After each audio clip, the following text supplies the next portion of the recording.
Olá, queridos alunos, professores, irmãos, a paz do Senhor Jesus. Estamos aqui para iniciar mais um subsídio teológico, bíblico, e dessa vez nós iremos abordar a lição de número 7, que estamos trabalhando na revista sobre o tema vocação. A lição de número 7, ela tem por título A prioridade na pregação do Evangelho.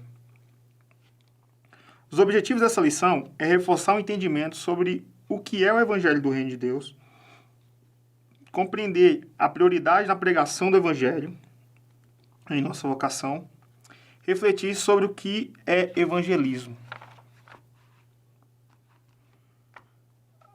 Nosso Para Refletir diz o seguinte: tudo que faremos como representantes de Deus e sacerdotes do seu reino, dependerá do poder que o Espírito Santo nos concede, inclusive na pregação do Evangelho. A nossa leitura bíblica, ela se encontra em dois textos ou duas passagens bíblicas. Primeiro, Atos do capítulo 1, no versículo 5 ao versículo 8, e 1 Tessalonicenses, capítulo 1, versículo 5. Vamos lá.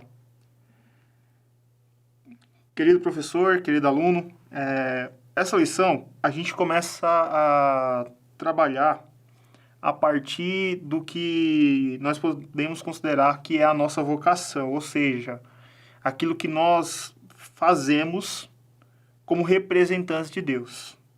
Nós já entendemos na lição anterior que não há essa separação entre sagrado e secular, que tudo aquilo que nós fazemos para Deus é para a glória de Deus, que todas as esferas da vida nós somos chamados para representar o Senhor. Mas a partir dessa lição nós começamos a trazer isso para um âmbito mais prático, certo?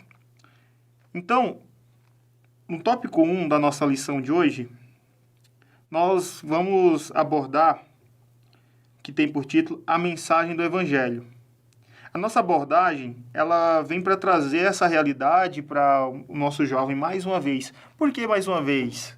Se a gente já entendeu no passado, em lições passadas, sobre o que é o Evangelho, que o Evangelho é uma boa notícia, de que é o Evangelho que nós viemos anunciar, assim como Jesus primeiramente anunciou, que é o Evangelho do Reino de Deus, que vem para transformar todas as realidades, que vem para redimir todas as coisas. É importante a gente pontuar isso daqui, porque muitas vezes nós temos em nossa sala de aula, na classe em que nós estamos ali instruindo os jovens a respeito do Evangelho, nós temos muitos jovens que ainda não tiveram encontro com Jesus. De que eles precisam, antes mesmo de falar com eles sobre vocação, nós precisamos trazer essa realidade que eles precisam nascer de novo, que eles precisam ter um encontro com Jesus. Então, de maneira mais prática, reconhecer que eles são pobres de espírito, como diz o texto em Mateus capítulo 5, versículo 3, de que eles precisam de um Salvador, que eles precisam se arrepender e crer na mensagem do Evangelho, para que aí sim eles possam viver a partir da vontade de Deus. Dessa forma, agora salvos, eles possam sim agora caminhar nessa direção de serem representantes do Reino de Deus, de viverem a vocação que Deus tem para eles. Porque se eles não experimentarem esse novo nascimento, se os jovens não nascerem de novo, todo esse discurso, toda essa conversa sobre vocação, sobre representar Deus, vai ser inútil. Mas se eles tiverem um encontro com Cristo, tudo aquilo que nós vamos construir a partir desse entendimento, inclusive a partir desses fundamentos que nós compartilhamos até agora, até a lição 6, e agora introduzindo na lição 7, passa a fazer sentido para a vida desses jovens. Porque só é possível compartilhar o Evangelho, só é possível pregar o Evangelho, só é possível anunciar o Reino de Deus quem já teve esse encontro com Jesus, quem já nasceu de novo. Caso contrário, essa ideia sobre vocação, esse tema sobre vocação, não vai fazer sentido. Porque a partir daqui é que nós começamos a trabalhar sobre a edificação da igreja, nós começamos a trabalhar sobre como o Espírito Santo age em cada esfera da vida humana e como nós devemos nos conduzir a partir dessas verdades. Então, nesse primeiro tópico, nós trazemos de novo a importância de que o jovem ele tenha esse encontro com Jesus, de que o jovem experimente esse novo nascimento e aí sim ele passa a ser um representante do reino de Deus. Caso contrário, essa ideia de representar Deus em todas as esferas da vida passa a ser um assunto até mesmo chato e cansativo. Mas quando você agora nasce de novo, torna-se habitação do Espírito Santo, essa ideia de representar a Deus, de pregar o Evangelho, passa a fazer todo sentido. Porque o próprio Espírito Santo produz dentro de nós esse anseio de anunciar a outras pessoas a mesma mensagem que tem nos resgatado da condenação eterna, que tem nos trazido para o reino de Deus, que tem dado sentido à nossa existência. Então é a partir dessa perspectiva que nós queremos trabalhar.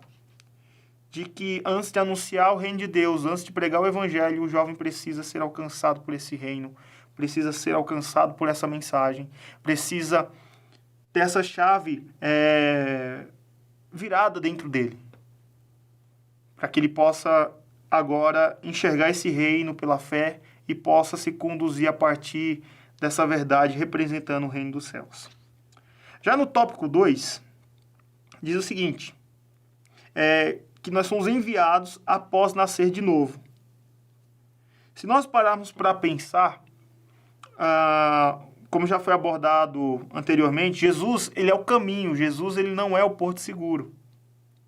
Então ele é o caminho pelo qual nós vamos.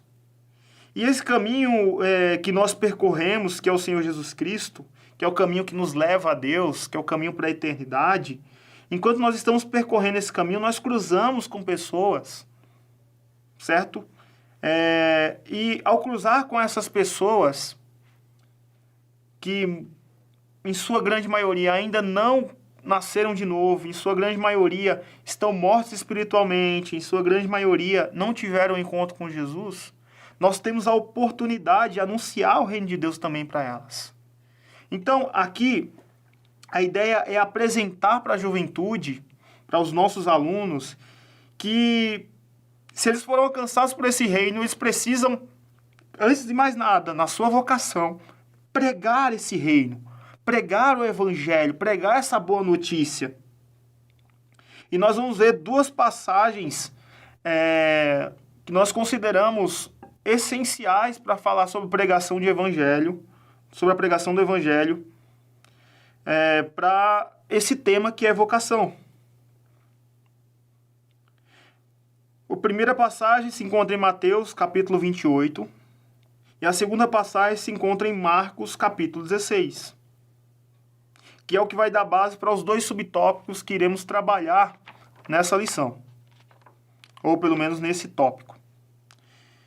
O primeiro subtópico é o de evangelismo, que está pautado em Marcos, capítulo 16, a partir do versículo 15, onde Jesus ele vai deixar claro que devemos pregar o Evangelho a todas as pessoas que cruzam o nosso caminho. O texto de Marcos traz um entendimento de que nós precisamos oferecer às pessoas o remédio que vai trazer cura para a doença da alma que eles possuem, a doença espiritual que eles possuem. Que da mesma maneira que outrora nós também estávamos acometidos com essa doença. E não pregar o Evangelho é esconder o remédio que essas pessoas tanto necessitam, é condená-las à morte eterna. Então nós precisamos trazer também aos nossos jovens esse senso de urgência para a pregação do Evangelho. Essa urgência de compartilhar o Evangelho, de apresentar Jesus As pessoas, porque fazer isso é nada mais e nada menos do que um ato de amor às pessoas. Se nós amamos as pessoas, nós pregamos o evangelho para elas. Porque talvez esse contato que essas pessoas tenham conosco seja a única ou a última oportunidade que essa pessoa vai ter antes de experimentar a primeira morte, que é a morte física. Então, o fato de nós cruzarmos o caminho dessas pessoas é uma oportunidade que nós temos de apresentar Jesus para elas, para que elas possam ser salvas, para que elas possam viver eternamente, e que talvez, se esse for o último dia delas, elas vão morrer fisicamente para essa vida, mas elas vão também, num abrir e fechar de olhos, perdão, Giva, num fechar e abrir de olhos, num piscar de olhos, simplesmente viver eternamente no reino de Deus. Então, algo interessante que a gente vê Jesus abordando aqui, que Marcos registra, é que esses que estão agora representando o reino de Deus, que estão pregando o evangelho, eles vão ser acompanhados por sinais. Ou seja, o texto de Marcos diz que os sinais seguirão aos que crerem. E os sinais serão manifestos através da vida dos discípulos por onde eles passarem. E esses sinais trazem demonstrações do poder de Deus. Então, a partir dessa perspectiva, nós vamos ver que foi assim com Jesus, que Jesus, ele, quando cruzava com as pessoas, Jesus, ele curava os enfermos, Jesus expulsava os demônios, Jesus anunciava o reino de Deus, as pessoas, ao serem curadas, todos aqueles que estavam ao redor, tinham um sinal do reino de Deus, ou seja, toda vez que Jesus expulsava um demônio de uma pessoa, essas pessoas viam a manifestação do reino de Deus, e isso abria a possibilidade de Jesus anunciar esse reino para as pessoas. E da mesma maneira, Jesus não nos chamou, por exemplo, para ser uma represa de milagres. Ou seja, não tem a ver com os milagres que Jesus faz diretamente nas nossas vidas, mas tem a ver com os sinais que Jesus quer manifestar através de nós, para que as pessoas, através das curas, através das libertações, através dos sinais que são manifestos nas nossas vidas e por meio de nós, as pessoas possam ver que há uma realidade maior do que a realidade presente aos seus olhos, do que a realidade de que os seus olhos conseguem enxergar. E que esses milagres que acontecem, essas curas que acontecem, essas libertações que acontecem, são nada mais do que sinais do reino de Deus presente no nosso mundo. E que esses sinais abrem uma porta para a gente anunciar o reino de Deus para as pessoas. Então, se isso abre uma porta para que o reino de Deus, para que o evangelho seja pregado às pessoas, então nós precisamos ter uma consciência da importância de nós nos movermos em sinais, a importância de nós pregarmos o evangelho com poder. Então, esse primeiro subtópico, caro professor, é importante para que a gente possa trazer para a nossa juventude a importância de nós caminharmos, de nós nos movermos em sinais. De que nós não podemos nos contentar em somente ser evangélicos nominais, que falam de um reino de poder, mas que não vivem a partir desse poder que Deus possui, que não vive a partir dessa verdade que nosso Deus é um Deus que faz milagres, que o nosso Deus é um Deus que cura enfermos, que o nosso Deus é um Deus que liberta as pessoas daquilo que as mantém cativas. Mas o reino de Deus, mais do que palavras, é demonstrado através de poder.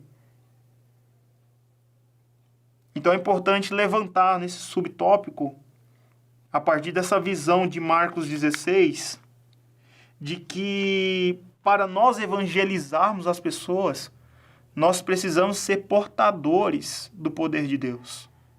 De que Deus deseja manifestar através de nós o seu poder, porque é somente o poder de Deus que pode realmente resgatar as pessoas dessa realidade de cativeiro que elas estão, do pecado, e que muitas vezes elas são oprimidas por Satanás através desse cativeiro.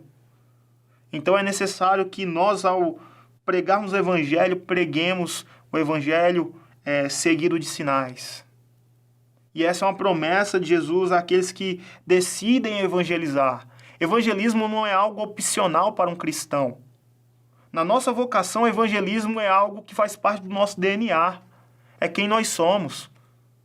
É aqueles que foram alcançados pelo Evangelho, que estão tão impregnados por essa mensagem, que não conseguem se separar dela.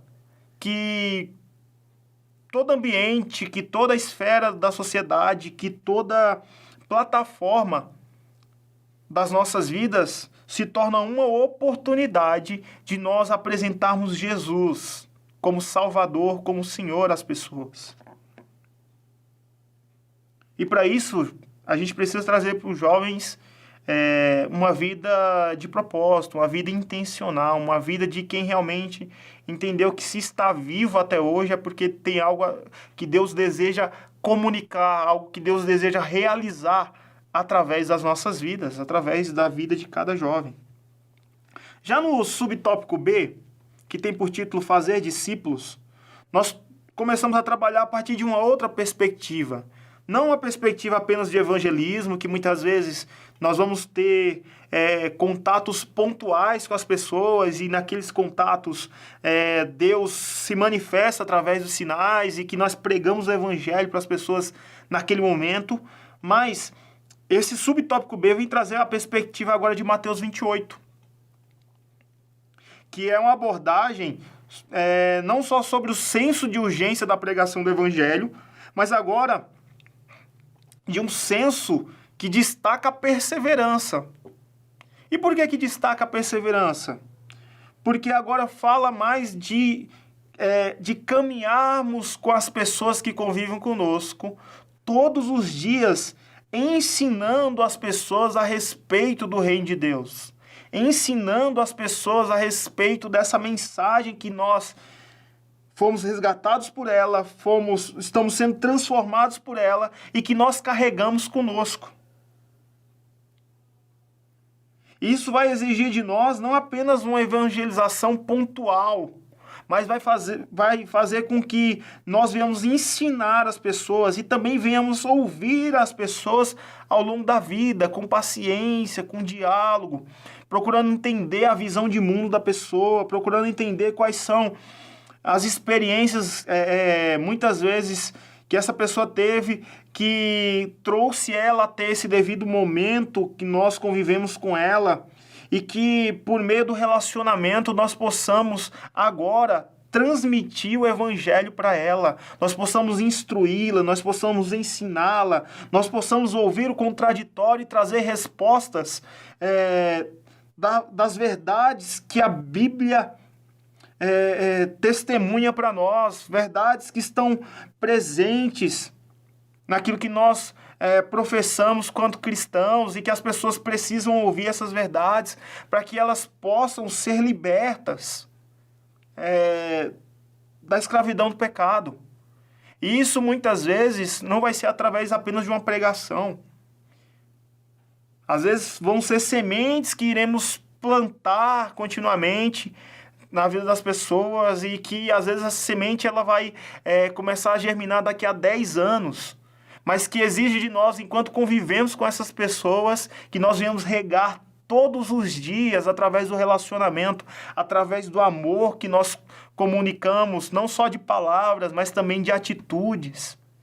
Que as pessoas possam ter essas sementes regadas por nós dia após dia.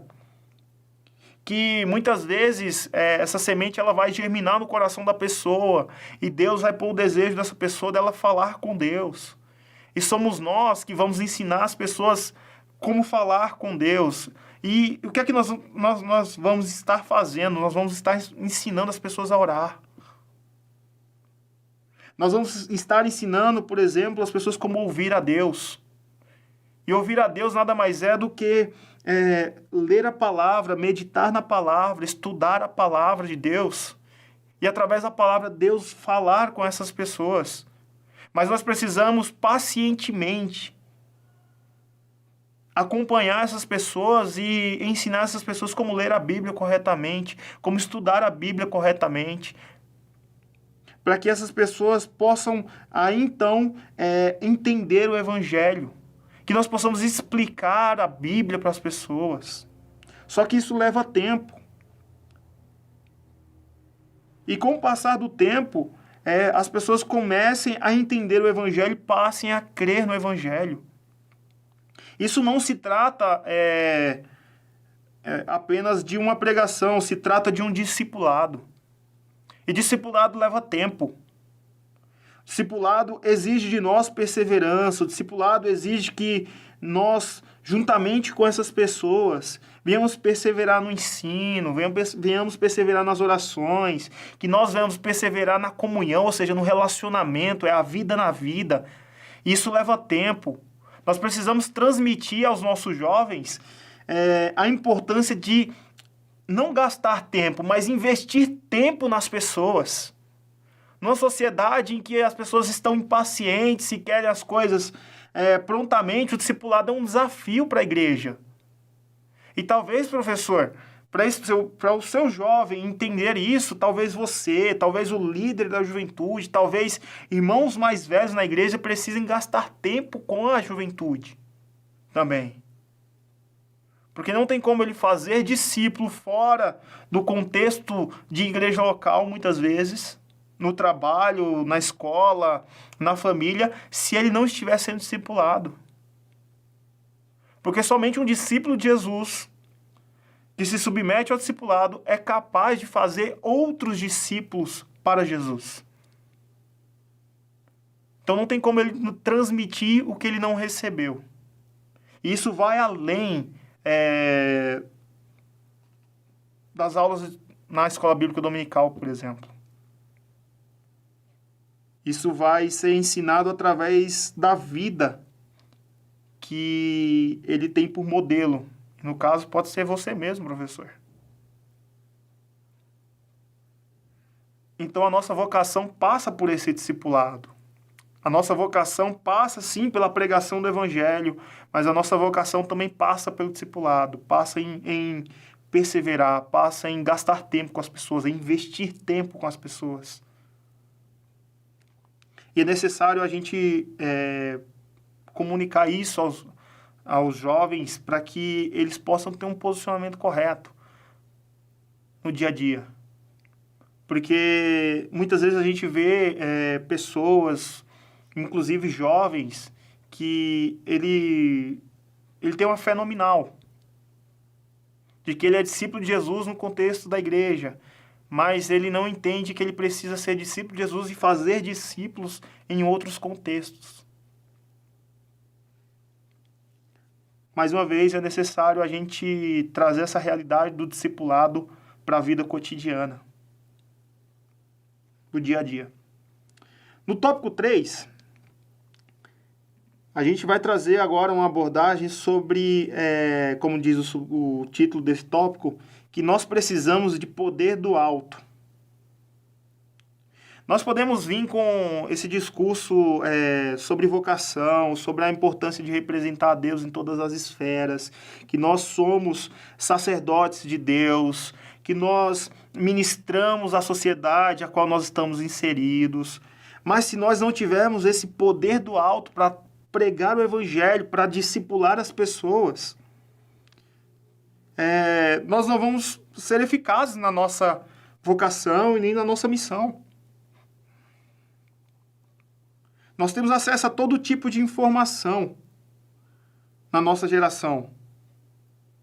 A nossa geração muitas vezes ela consegue ter uma gama de informações, mas ela não consegue ser profunda em Deus.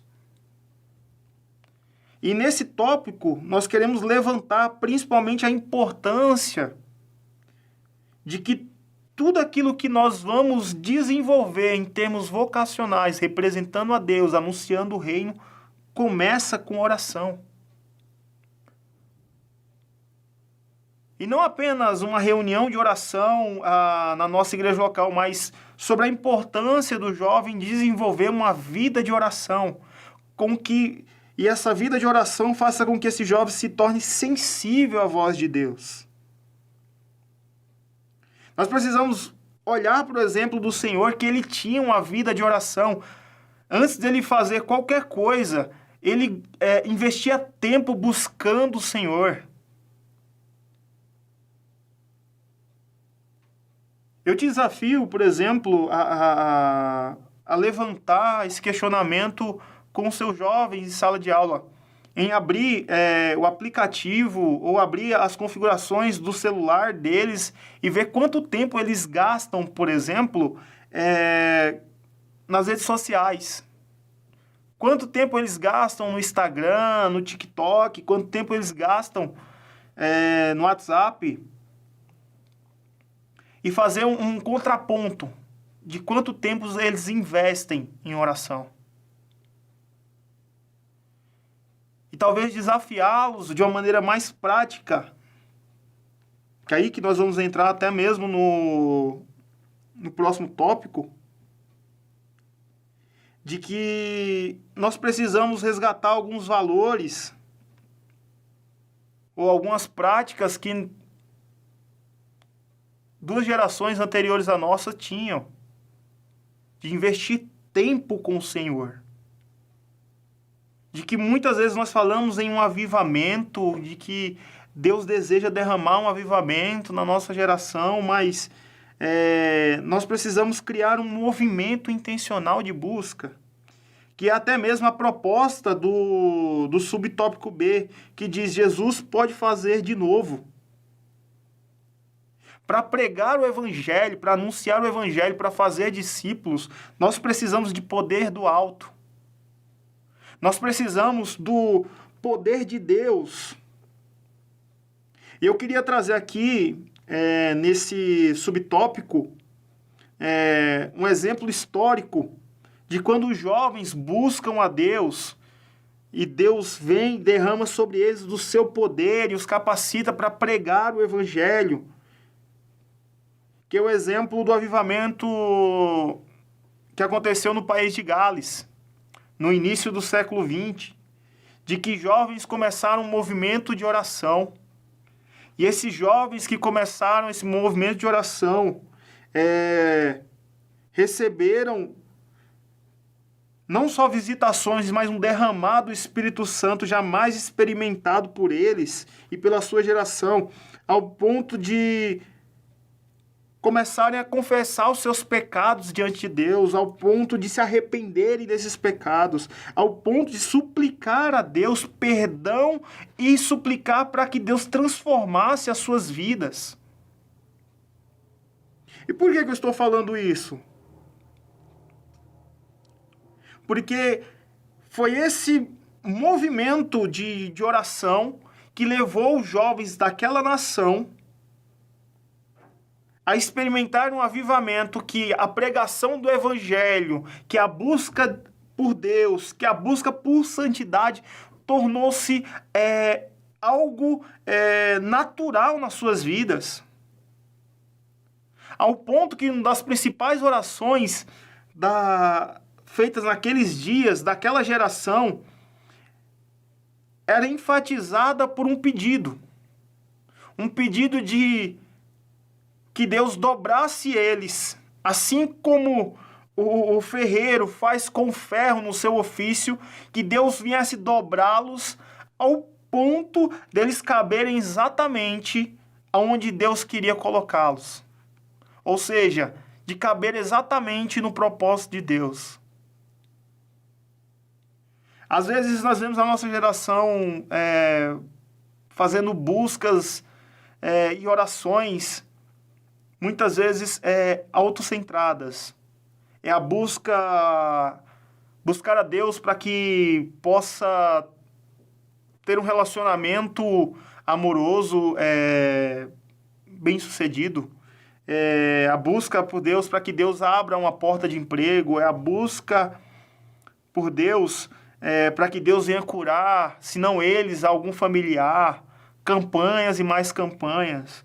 Mas talvez seja a hora da gente trazer o jovem para essa realidade de uma busca superior. Uma busca por quebrantamento, uma busca por arrependimento, uma busca por avivamento, uma busca por santidade. E tudo isso começa com um movimento de oração. Para que, a partir de um movimento de oração, nós possamos realmente agora estar inflamados pelo poder de Deus, pelo Espírito Santo que se manifesta nas nossas vidas para pregar o Evangelho. E aí sim, manifestar através das nossas vidas os sinais do reino dos céus.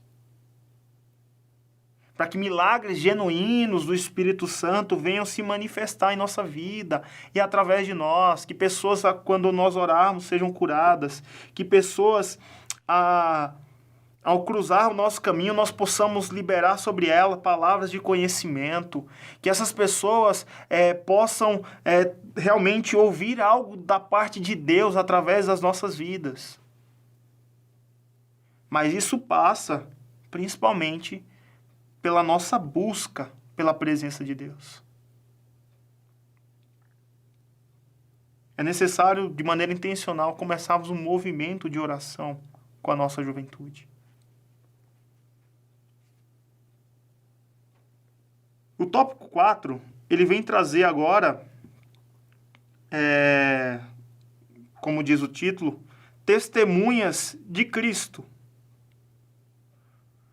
Se a gente for para as Escrituras, quando Jesus ele dá ordem para os discípulos que estão ali em Jerusalém, agora na sua partida aos céus, que eles deveriam ficar em Jerusalém, né, até serem revestidos de poder. E esse revestimento de poder que viria através da pessoa do Espírito Santo, por meio dessa busca, por meio dessa oração que eles estariam perseverando ali durante dias, faria com que, por consequência, eles se tornassem testemunhas de Jesus.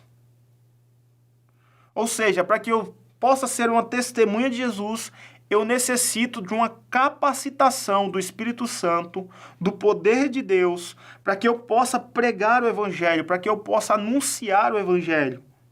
E a palavra testemunha falada por Jesus na língua original é martúrio, que significa ser testemunha falando do que viu e ouviu a respeito de alguém, a respeito de um fato. E não apenas ser uma testemunha, mas ser uma testemunha ao ponto de estar disposto a morrer pela causa que está testemunhando. Ou seja, está disposto a morrer por aquilo que viu e ouviu. E nesse caso, está disposto a morrer pelo Evangelho de Jesus Cristo. Levante esse questionamento, por exemplo, com os seus jovens em sala de aula. Se hoje fosse necessário morrer pelo Evangelho, vocês estariam dispostos a morrer pelo Evangelho de Jesus Cristo. Da mesma forma como os nossos irmãos que são perseguidos em outras nações, no Oriente Médio, na África, por conta de serem discípulos de Jesus, que muitos deles perdem a vida, se hoje eles estão dispostos a morrer pelo Evangelho de Jesus Cristo. E talvez a resposta do fato deles não serem dispostos, se caso a resposta deles seja negativa, de morrer pelo Evangelho de Jesus Cristo, é porque lhes falte poder do alto. É que lhes falte poder de Deus. É que lhes falte esse batismo de consciência que o Espírito Santo traz sobre nós. De que nós não podemos morrer com essa mensagem, que nós não podemos guardar essa mensagem para nós. E que esse poder do alto, que esse batismo de consciência que o Espírito Santo nos traz, que essa capacitação, que é o poder de Deus, o dunamis de Deus, o poder que nos faz, em movimento, anunciar o Evangelho por onde passarmos. Viver uma vida que vale a pena correr os riscos de morrer pela mensagem do Reino de Deus. Que vale a pena, com ousadia agora, pregar o Evangelho com coragem, mesmo estando diante de oposições e ameaças que nos cercam. Mesmo correndo o risco de sofrer, seja ideologicamente, seja fisicamente, perseguições. Assim como os apóstolos sofreram no início da igreja, nos primeiros dias da igreja, que muitos deles apanharam, muitos deles foram mortos, muitos deles, como o próprio apóstolo Paulo, chegou a ser apedrejado por conta do Evangelho. Levante esse questionamento. Se realmente o seu jovem que está presente na sala de aula, eles se consideram a testemunha de Jesus Cristo. Se ele está disposto, por exemplo, a perder o emprego por conta de ser um discípulo de Jesus. Se ele está disposto em perder oportunidades na carreira profissional dele por ser um discípulo de Jesus. Por conta dessa mensagem do Reino de Deus. Porque só a partir daí que a gente começa a ter um termômetro da necessidade que nós temos, poder do alto, e o quanto nós estamos caminhando nessa direção, nessa busca. E talvez a gente chegue num diagnóstico de que nós precisamos nos arrepender, que nós precisamos nos quebrantar, que nós precisamos nos humilhar diante de Deus.